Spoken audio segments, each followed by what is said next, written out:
All right, let's talk standard. Let's talk about one of the weirdest standard formats I think we've ever seen, just because so much has changed on accident because the cards are too good. So you wind back the clock. We had I remember the last Invitational we covered. Emrakul was running wild in Atlanta. Jacob Ball won that tournament. Marvel putting Emrakul on the battlefield was too good. Some people played Reflector Mage, that's gone. Smuggler's Copter, gone. It was just complete nonsense. All that stuff is gone. I don't think any of the 8 decks from the last Invitational would be standard legal right now. I actually think you're right about that. What about Joe Bernal's? His black-green deck? Yeah. I think there's some Smuggler's Copters. Okay, I think there may have been some Smuggler's Copters. I just remember it was kind of weak. It was, by comparison, yeah. It was pretty weak. It only had 1 banned card in it. Yeah, sure. He was playing what I would say was fair that weekend. But what kind of makes this format interesting is because we've just had the banning of Marvel. There's been no real standard tournaments to play in. I know you were in Omaha where Brad Nelson won with Marvel. We'll get to that in just a minute. But you know, we have a brand new format, but then we also have Hour of Devastation. The whole set is live today, so that's coming out in a couple weeks. We'll have the SCG in Cincinnati in July.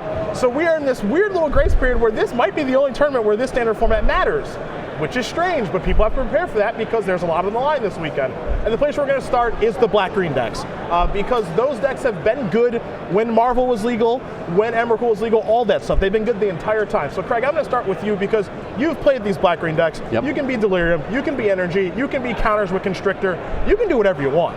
Sure. So what do you like with black-green? At the advent of this format, Brad Nelson was a big proponent of the black-green Energy deck. I was a little bigger fan of the Delirium decks. Okay. I just think Grimflayer is such a good card. It's kind of criminally underplayed. Ishkana on the high end is spectacular. You have your tutor effects and Traverse the Uvenwald. It's kind of a deck that can just do everything. Okay. That everything approach is obviously very powerful, but there are different approaches you can take, Matthias. Like Craig mentioned, he liked the Energy versions. A lot of these decks all kind of have Tireless Tracker in them for a longer game. You can go to Ishkana, or you can play another 5-drop like Virtuous Gearhulk. So what's kind of your approach with that deck if you were playing this weekend? Yeah, well, black-green's so interesting because there's 10 different playable 2-drops, just black-green colors alone. So I think the first thing you want to decide is whether or not you want, Attunes and Cubs or Traverses and Grimflayers. And I agree with Craig here, especially when there's a bigger target on the deck. I think you need some resiliency. So I do like the Traverse, the Delirium builds. I don't know if I actually want to go all the way up to Ishkana. I think my choice would be kind of your aggro counters deck that have the Delirium package, but then still top out at 1, maybe 2 Gearhulks. If you think back to the decks that Ben Stark used to win our Team Baltimore Open, I'd look for something similar to that. Ryan, black-green, not really your flavor. You're more of a blue mage, but these decks are still powerful, and these are decks that you'd have to beat if you were playing this kind of tournament. So there's many flavors and styles that you can build this deck, just like Matthias mentioned. Is there one that stands out to you of like a version that you didn't like playing against? The 2 cards that are really the problematic elements for a blue-red control deck to play against are going to be your Ishkanaz, if you go that way, and Tireless Tracker. That's really the big draw for me. This card is quietly extremely powerful. I guess it's louder now. We've seen it in action plenty of times. But Tireless Tracker resolved, immediate land drop, make a clue token. That's already replacing itself and demanding a premium removal spell in most situations. Tireless Tracker seems to be the biggest draw to these decks to me. It's a draw that a lot of people have found out and figured out with this deck. Might not start 4 in your main deck, but you're going to play some throughout your 75. And then the question is going to be, are people going to go towards the Cub, Greenbelt Rampagers versions of this deck? Heck, we didn't even really mention it, but some people find a way to put Heart of Kirin in decks like this. Because that card's very powerful. So is there a best build? No idea. Because there's so many different ways you can take the deck, but the flexibility, I think, is what kind of makes this deck it. Now, we talked about a deck that has very little flexibility. Zombies. Because you just go creature type, okay, I'm going to play that because it's a zombie. Now, it's easy to make fun of this deck, but this is a Pro Tour winning deck. Right, so this deck won the Pro Tour. We're talking about mono black zombies, and I actually think there's a ton of draw to playing it this weekend. As we learned at the Pro Tour, mono black zombies is a pretty good foil to Mardu decks. And on top of that, black-green doesn't have an easy time with this deck either. So when you start taking decks like Marvel out of the format, Zombies looks pretty good here. It stabilizes the ground very well, and it has some late game against control. It's tough to pass up on a card like Crypt Breaker, arguably the best 1-drop in the format, Ryan. It replaces itself, it draws cards, it does basically everything the deck needs to do.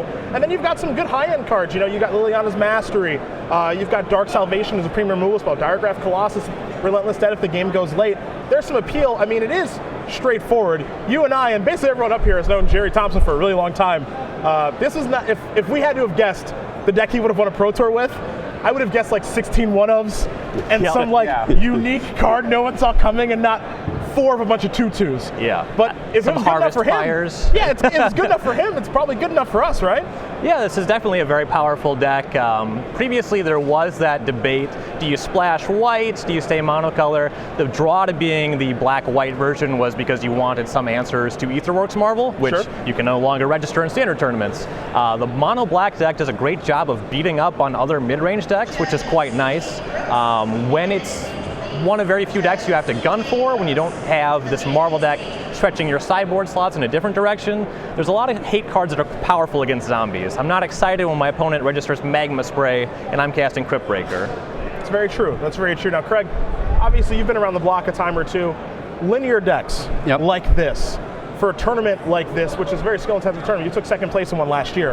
And when you did so, you played Bant Company, which had a lot of play to it. Yes. This is the straight and narrow. Well, we say that, but I don't know if that's necessarily as true as we make it sound. Okay.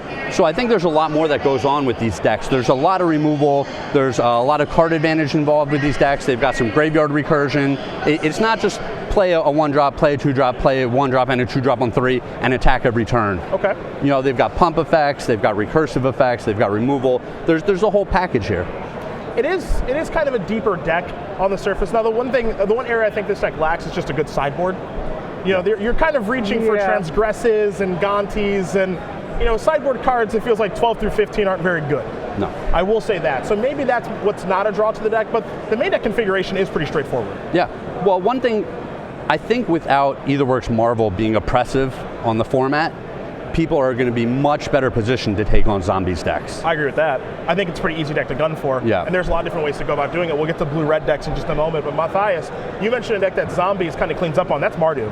And Ryan, I'm going to start with you. Now, obviously, Mardu vehicles is what it's kind of called. Not a ton of vehicles in the deck, but we'll stick with the name for now. Maybe people will have Harvester and Caravan this weekend. Who knows? But the hallmark of the deck is obviously Gideon, Ally of Zendikar, the card that many people think maybe should be banned, maybe it shouldn't be, but it's here to stay. You've got Heart of Kirin, you've got Toolcraft Exemplar, you've got Unlicensed Disintegration, and you've got a very good sideboard. Where Zombies has a bad one, this deck has maybe the best one. Yep. So it doesn't have blue in it. Well, I guess it could, but most versions don't have blue in it. But how do you feel about this deck?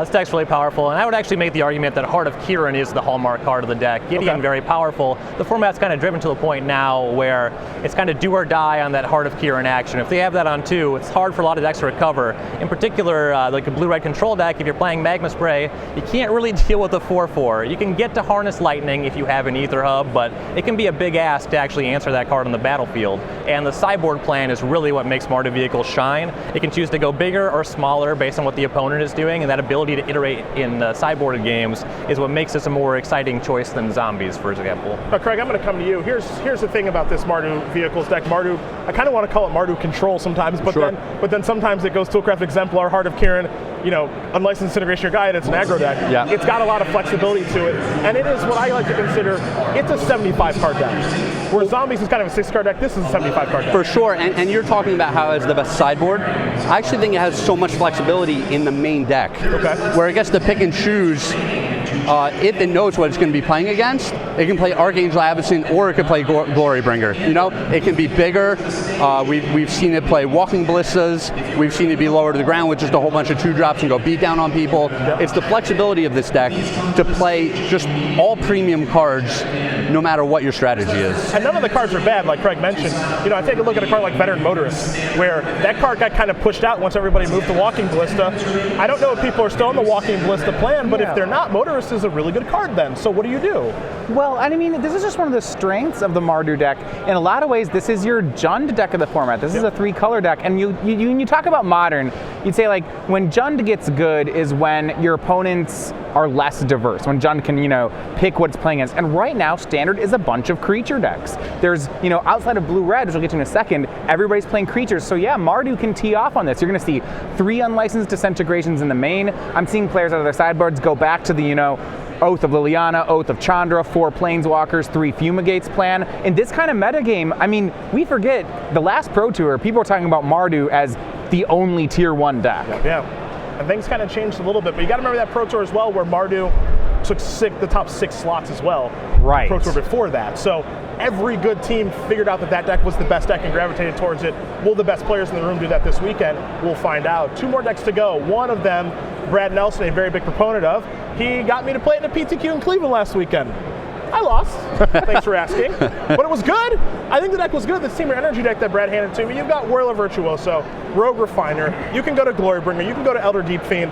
This is another kind of customizable deck, Craig, and it uses the energy package. Now, it's without Marvel, thank goodness, but there's still plenty of good cards in this deck. One, I feel like it's almost the Mardu Vehicles deck in different colors. Okay. You know, they've got all of these cards that create a ton of utility. They're good on offense, they're good on defense, they're drawing extra cards, they're accumulating all this energy, and you know, good 2 drops, 3 drops, 4 drops, and then they can have that big top end that you talked about if they want to. Yeah, you can go over the top. You are kind of customizable, Matthias.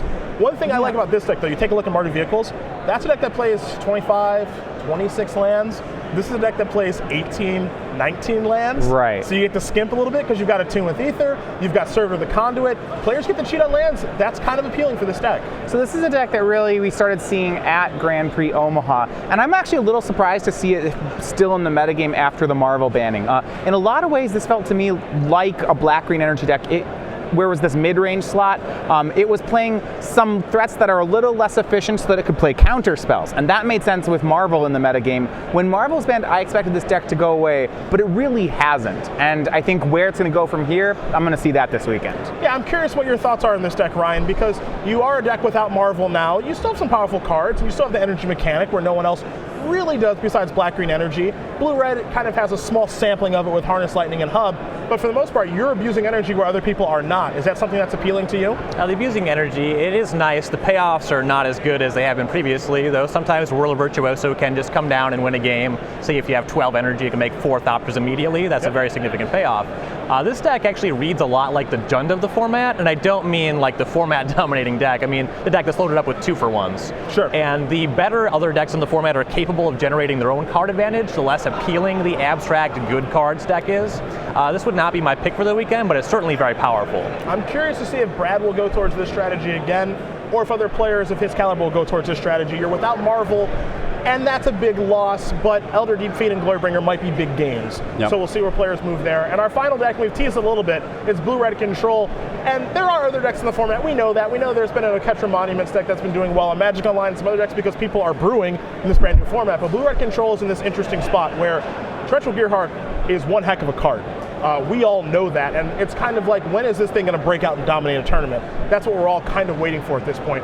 You've also got Chandra Flamecaller, Glimmer of Genius to draw cards, Harness Lightning as a removal spell, and you can kind of season the taste. Now, this was a deck that people went to beat Marvel. Some successful, some not. And it was a deck that really, I think, did okay against zombies, too. So, Matthias, I'll start with you, because I know that you've been dabbling in Black, Green, and Mardu, but this is more your home, I would say, more so than those decks. And we don't have a combo deck in the format unless you really want to dabble in new perspectives. So, how do you feel about I did build it.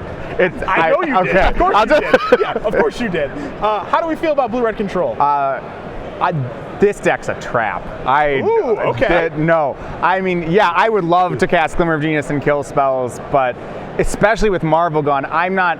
The only matchup I like anymore is the Zombies matchup with this deck. And I guess, sure, if I play that 6 out of 8 rounds, it's great, but I don't want to play this right now. Ryan, for you? So you have several decks in the format that up and down the curve are just raw, powerful cards. Your Mardu Vehicles, your Teamer Energy deck, and this deck, it takes some finesse. There are some very powerful cards. You have your Glimmers, your Torrential Gearhulks, very happy to register those. But if I show up with Magma Spray, and I get paired against a deck that doesn't really care that my deck contains Magma Spray, that's a problem. You have to have the right list for the tournament, and given that there's such little data in the post-ban metagame, it's really hard to register this deck for this event. Yeah, I think that's the tough part, Craig. Playing a control deck in this format where there is so little data. We have basically the PTQ from Cleveland at Grand Prix Cleveland last weekend, and the Magic Online results, and then we're not really working with much. So it is tough to play a control deck in this format. Do you agree? I agree for the most part. I think one thing to consider here is that the format is creatures, creatures, creatures. True. You know, Right. so I think if you want to play a blue-red control deck, you can play tons of card draw, you can play tons of removal, you cut almost all the counter spells. Okay. You know, the heck with those cards, you don't have to try to be countering Either Works Marvel right now. True. And you can still just smash people with Torrential Gearhulks. That's interesting, right? You could go towards Sweltering Suns, you could maybe splash Radiant Flames, you got Magma Sprays, as Ryan mentioned, Harness Lightnings, all that stuff, and if you're right about that, life is pretty good, because the decks that we mentioned, black-green, all the black-green variants, zombies, Mardu vehicles, Teamer Energy, it's a lot of creature decks. Yeah. It's a lot of creature I decks. think the tough part is going to be after your Harness Lightnings and Magma Sprays, you know, what's your next? I agree, you want all kill spells, but what's the next one in line? And maybe we'll see them have to go to a third color to get there, but if that exists, that could be a deck. Okay. That's it for Standard. Like we said there, we know there are other decks out there. We can't cover them all. Magic Online is producing results like crazy. Same with those PTQs that have taken place, as few of them as there have been. But we know another format is going to be taking place here this weekend, and we're going to get to Modern in just a moment. We take a short break, and we come back for our Modern metagame breakdown.